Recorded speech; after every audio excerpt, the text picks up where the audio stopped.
බලමු අද හරියටම පෝක් ඇඹුල් එකක් හදාගන්න විදිය.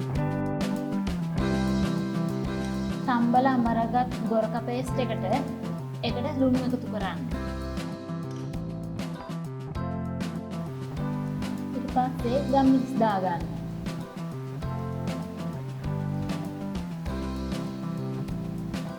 ඊට පස්සේ කුරුටු කෑලි දෙක තුනක්, ඒ වගේම එනසාල් දෙක තුනක්,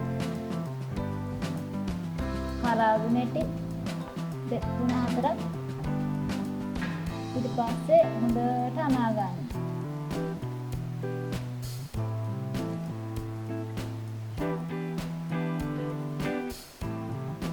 ඊට පස්සේ ඒකට වතුර පොඩ්ඩක් එකතු කරන්න. එකතු කරලා ආයෙසරයක් මේක හොඳට අනා ගන්න. හොඳට මික්ස් වෙන්න ඕනේ ටික ඔක්කොම.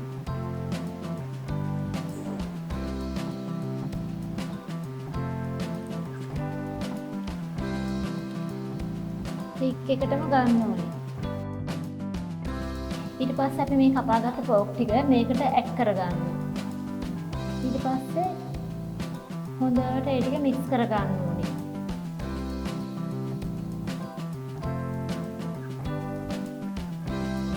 හොඳට ඒ ටික ගෑවෙනකම් හොඳට මික්ස් කරගන්න.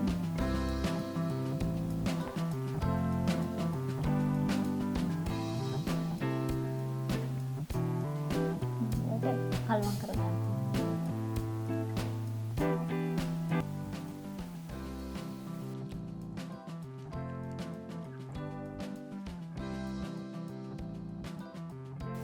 ඊට පස්සේ අපි මේකට කහ පොඩ්ඩක් එකතු කරගන්න.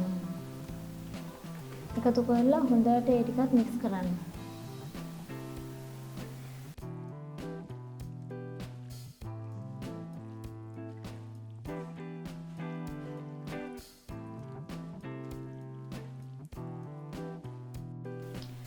මේක හදන්න අනිවාර්යයෙන් මැටි වාජරය පාවිච්චි කරන්න.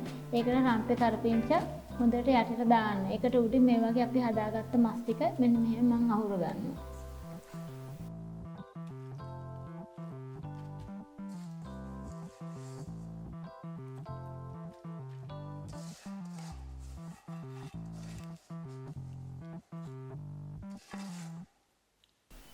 අපි දැන් මේක අහුරගෙන ඉවරයි. තේරෙනවද? දැන් අපි මේක හොඳට විනාඩි 10ක් විතර හොඳට අඩු ගින්දරේ තැම්බෙන්න ඕනේ. අපි දැන් මේක වහලා විනාඩි 10ක් විතර තියලා බලමු.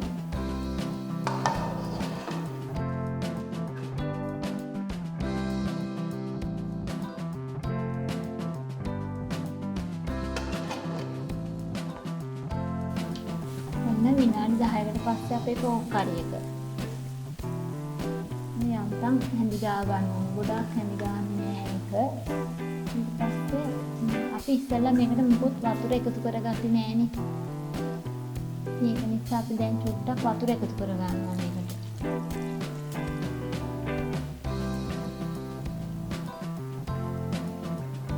එකතු කරලා යන්තම් අපි මෙහෙම හැඳි ගා ගන්නවා. ඊට පස්සේ අපි ආයි තව විනාඩි 10ක් විතර ආයි වහලා තියෙනවා අඩු ගින්දරේ.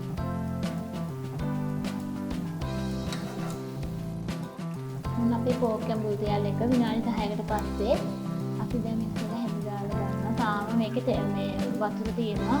ඉතින් ඒක නිසා අපි තව මේක හින්දෙන්න ඕනේ. ඒක නිසා අපි මේක දැන් ඇරලා තව විනාඩි 5-10ක් විතර තියෙනවා. ඔන්න මේ තමයි අපේ පෝක් ඇඹුල් තෙල් එකේ ෆයිනල් රිසල්ට් එක. බලන්න ලස්සන කොච්චර ලස්සනයිද කියලා. අපිට දැන් මේකට තෙල් ටිකක් ඇවිල්ලා තියෙනවා. අපි දැන් මේ තෙල් ටික අයින් කරගන්න ඕනේ. මොකද තෙල් ටික කන්න බෑනේ. ඒ නිසා අපිට පුළුවන් ඒක අයින් කරලා මෙන්න මේ වගේ වේලිච්ච විදිහට අපි දැන් මේක ගන්න.